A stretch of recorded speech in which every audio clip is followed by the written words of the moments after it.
barakatuh. Brother Hamoud, Jazakallah for this wonderful lecture. I have a question in the sense that many times non-Muslims, they're hesitant to accept Islam because of the habits that they have being non-Muslims. Like, for example, if somebody is rich, even the habits or their lifestyle, somebody is very rich and he's got a lot of money. So if he accepts Islam now, he has to start paying zakah and sadaqah. He has to give up all that rich and lavish lifestyle. So how can we confront such a situation? If I understood your question, you told me, the reason they don't accept Islam because they are afraid they have to pay money In after a way, they become yes, Muslim? or change their lifestyle in the way, or pay money also. That's also one of those. Well, this is our responsibility and our obligation to explain to them, the reward from Allah subhanahu wa ta'ala, the bounties he will receive. And, as I mentioned, zakah is not obligatory on each Muslim. There are conditions to meet, and it's only once a year. And the charity, it's up to you. Charity actually paid, even from non-Muslim. Everybody is paying charity nowadays. But, for him, just not to accept Islam, except just because he's afraid that he may lose money, that's, of course, not acceptable. But if you manage to convince him to believe in Allah subhanahu wa ta'ala and the oneness of Allah subhanahu wa ta'ala, and then he accepted Islam, this money business, it will not be an obstacle for him. Really, I'm telling you from experience. I'm running Islamic Center in Jeddah, Saudi Arabia, for the last 18 years. With the help of Allah, with the sake of Allah, we managed to convince more 11,750 people become Muslim. Alhamdulillah. So if we manage if one center managed with the help of Allah to convince 11,750 people, and we have in the kingdom 245 centers calling people to Islam. So you're talking about 100,000 a year becoming Muslim.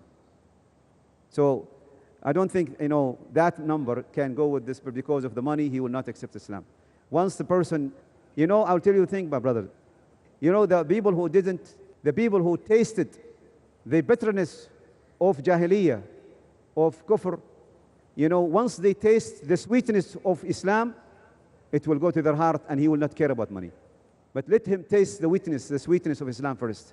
With your way, with your behavior, with your attitude, we Muslim can really call all the people to Islam by our behaviors, by our attitude, to be righteous, to be pious, to tell the truth, not to bribe, not to really to lie, not to cheat, not to really give them bad example. If we all become really good example, as the companion of Rasulullah went all over the world for businessmen, and they managed to spread Islam all over the world just by being a good example, by a good example. And also, I just want you to know more thing, that when we calling people to Islam, we have to be soft. ادعو إلى سبيل ربك بالحكمة والموعظة الحسنة وجادلهم بالتي أحسن. Call in the sake of Allah with wisdom and good talk and have a dialogue gently. When Allah subhanahu wa ta'ala sent Moses and Aaron, his brother, to the worst person ever walked on earth, to Pharaoh, what did Allah tell him? Told him, go to him and have a soft word with him. Maybe لعله. So if Allah subhanahu wa ta'ala sent who are better than us, millions of years, and he's on the top of us in his behavior and his righteousness and his piousness, to the worse than us. And even though Allah commanded Musa and Aaron to speak soft to Pharaoh, that Allah, and this is the way I advise my brothers and sisters Muslim, if you really want to call people to Islam, you should be a good example yourself. Otherwise, how do you expect from a person to accept your religion and you yourself, you're not practicing it? Jazakallah khair.